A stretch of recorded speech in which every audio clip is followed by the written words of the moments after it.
മറ്റൊരു പ്രധാനപ്പെട്ട വാർത്തയിലേക്ക്. എലത്തൂരിലെ ട്രെയിൻ തീവെപ്പ് കേസിലെ പ്രതി ഷാറുഖ് സൈഫിയെ തെളിവെടുപ്പിനായി റോഡ് മാർഗം കേരളത്തിലെത്തിക്കും. സൈഫിയെ എലത്തൂർ എത്തിക്കാൻ 19 മണിക്കൂർ എടുക്കും. കനത്ത സുരക്ഷയിലാകും സൈഫിയെ എത്തിക്കുക.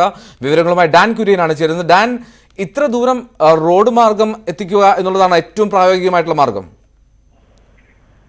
അതായത് ഈ എന്തോ പ്രതി പിടിയിലായിരിക്കുന്ന സ്ഥലത്ത് നിന്ന് വിമാനമാർഗം ഈ സംഭവ സ്ഥലത്തേക്ക് ഈ ഷാരൂഖ് സൈഫിയെ എത്തിക്കുന്നതിന് ചില സാങ്കേതികമായ തടസ്സങ്ങൾ ഉള്ളതിനാലാണ് ഒട്ടും വൈകിപ്പിക്കാതെ തന്നെ റോഡ് മാർഗം എത്രയും പെട്ടെന്ന് പ്രതിയെ സംഭവ സ്ഥലത്ത് എത്തിച്ച് തെളിവെടുപ്പിക്കുന്നതിന് വേണ്ടിയിട്ടുള്ള നടപടികളിലേക്ക് ഉദ്യോഗസ്ഥർ കടക്കുന്നത്. അതുകൊണ്ട് തന്നെയാണ് സുരക്ഷ ശക്തമാക്കിക്കൊണ്ട് പ്രതിയെ റോഡ് മാർഗം തന്നെ സംഭവ സ്ഥലത്ത് എത്തിച്ചാൽ മതി എന്നൊരു നിഗമനത്തിലേക്ക് അന്വേഷണ സംഘങ്ങൾ എത്തിയിരിക്കുന്നത്. എന്തായാലും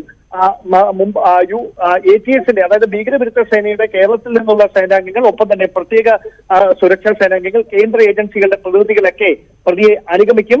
എന്തെങ്കിലും തരത്തിലുള്ള പ്രശ്നങ്ങൾ, അത് ആരോഗ്യ പ്രശ്നങ്ങൾ അടക്കം ഉണ്ടായാൽ അത് നേരിടുന്നതിന് വേണ്ടിയിട്ടുള്ള ആരോഗ്യ പ്രവർത്തകരുടെ സേവനമടക്കം ഉറപ്പ് വരുത്തിക്കൊണ്ടാകും 19 മണിക്കൂർ റോഡ് മാർഗം സഞ്ചരിച്ച് പ്രതിയെ സംഭവ സ്ഥലത്ത് തെളിവെടുപ്പിന് വേണ്ടി എത്തിക്കുക. അതിനുള്ള നടപടികളെല്ലാം പൂർത്തിയായിരിക്കുന്നു. ഇന്ന് രാത്രി തന്നെ അതുമായി ബന്ധപ്പെട്ട യാത്ര തിരിക്കും എന്ന സൂചന തന്നെയാണ് നമുക്ക് ഉദ്യോഗസ്ഥരുടെ ഭാഗത്ത് നിന്ന് ലഭിക്കുന്നത്. അങ്ങനെയാണെങ്കിൽ നാളെ രാവിലെയോടെ പ്രതിയെ സംഭവ സ്ഥലത്ത് എത്തിക്കാൻ കഴിയും എന്നാണ് ഉദ്യോഗസ്ഥരുടെ ഭാഗത്ത് നിന്ന് ഏറ്റവും ഒടുവിലായി നമുക്ക് ലഭ്യമാകുന്ന സൂചന. ഡാൻ, ഇയാളുടെ മുഖത്തൊക്കെ കാര്യമായി പരിക്കുണ്ടായിരുന്നു, സംസാരിക്കാൻ കഴിയുന്നില്ല എന്നും പറഞ്ഞിരുന്നു. അപ്പോ ഈ ആരോഗ്യപരമായിട്ടുള്ള പ്രശ്നങ്ങളൊന്നും ഇല്ലല്ലോ യാത്ര ചെയ്യാൻ?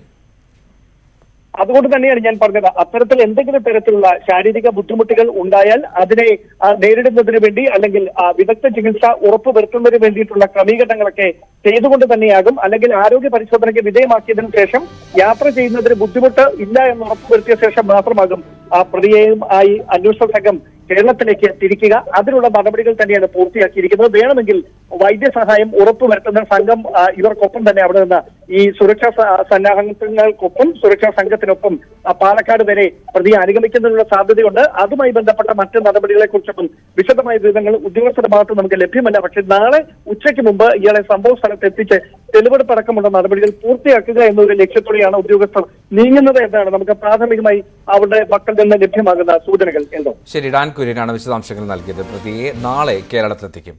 ഒരു ഇടവേളയിലേക്ക് പോകുന്നു. കൂടുതൽ വാർത്തകൾക്കും വിശദാംശങ്ങൾക്കും Malayalam.news18.com സന്ദർശിക്കുക.